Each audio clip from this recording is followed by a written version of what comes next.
Local for local. Ada orang lokal kita suruh masak untuk orang lokal dia pun. Kita pergi market cari bahan untuk nak masak. Kami ada jumpa satu brother ni, dia tolong kami.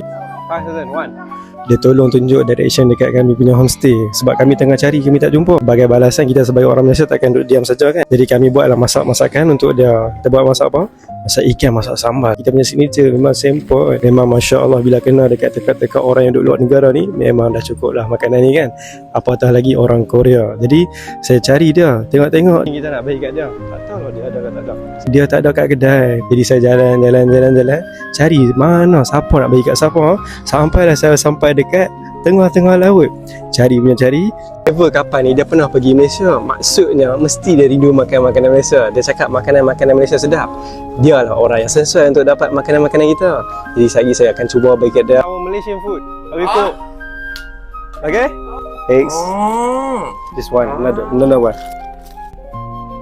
Wow. You eat spicy, right? Yeah, sure. Enjoy your dish. Thank you.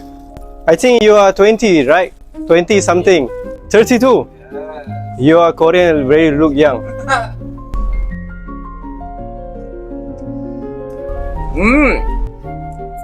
The mix Mixed with seafood. seafood. Very good. Thank you, Kim.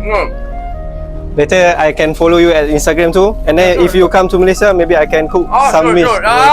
Okay, I will do that. Okay, thank you, Kim. Mari kita belajar rezeki sebenarnya apa yang Allah tetapkan pasti akan berlaku.